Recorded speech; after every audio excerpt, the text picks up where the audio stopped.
राधे राधे, जय श्री कृष्णा।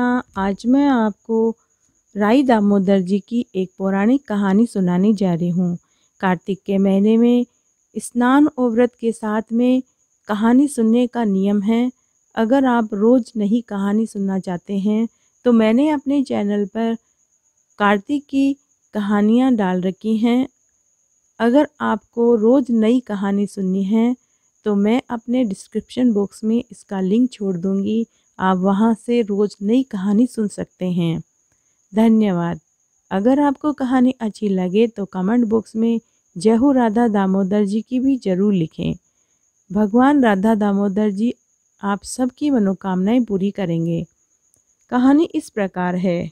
एक गांव में एक छोटी सी बच्ची थी। उसकी लगन थी कि वह हर कार्तिक स्नान करती थी। कार्तिक नहाने वह गंगा जी, यमुना जी और पुष्कर जाया करती थी। एक दिन कार्तिक नहाने वाली औरतों ने कहा कि बेटी, तू यह सब कर रही है तो राधा दामोदर जी को भी जरूर भोजन कराना और माखन मिश्री का भोग लगाना। बच्ची होने के कारण उसने पूछा कि वे कैसे होते हैं। तब औरतों ने कहा, माथे पर मोर मुकुट, गल वैजंती माला, पीला पाट, पीतांबर धारी, हाथ में मुरलिया होती है। लड़की ने कहा, मैं अब पहचान जाऊंगी। घर आकर उसने रसोई बनाई। एक थाली में माखन मिश्री का भोग रखा और भगवान राधा कृष्ण के मंदिर में गई। मंदिर में जाकर उसने भगवान से आग्रह किया कि भगवान आओ, मेरा भोजन स्वीकार करो। बैठे बैठे बहुत देर हो गई लेकिन भगवान नहीं आए। राई दामोदर को भोजन कराने वह शहर में निकल गई। वहां से जंगलों में, पहाड़ों पर चली गई लेकिन उसे भगवान कहीं नहीं मिले। सुबह से शाम हो गई, सब जगह वो पुकारती जा रही थी, हे मोर मुकुटधारी, हे मुरली मनोहर, हे पाट पीतांबरधारी, आओ, मैंने थाली में भोजन सजाया है, आकर जिम लो।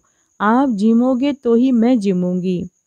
भगवान राधा दामोदर जी ने सोचा कि अगर आज हम इसकी नहीं सुनेंगे तो कलयुग में हमें कौन मानेगा। राई दामोदर जी से लड़की के सच्चे मन की पुकार को सुनकर रहा नहीं गया और एक ब्राह्मण का वेश धारण करके उसके पास आए और बोले कि बच्ची, मैं तुम्हारा भोजन जीमना चाहता हूँ, चलो। बच्ची ने कहा कि मैं आपको नहीं जिमाऊंगी, मुझे तो मेरे भगवान को जिमाना है। तब भगवान ने कहा कि मैं ही तुम्हारा भगवान हूँ। बच्ची ने कहा कि अगर आप मेरे भगवान हैं तो मुझे दर्शन दीजिए। तब भगवान राधा दामोदर जी ने उसे दर्शन दिए और वो उन्हें घर ले आई और घर लाकर उन्हें थाली में भोजन कराया। भगवान भोजन करके अंतर्ध्यान हो गए। खाना खिला के वो खुशी खुशी और बोली कि मैंने भगवान के दर्शन कर लिए, उन्होंने मेरे हाथ से भोजन खाया। किसी ने उसकी बात का विश्वास किया और किसी ने नहीं किया। जिसकी जैसी भावना उसको वैसा ही फल मिलता है।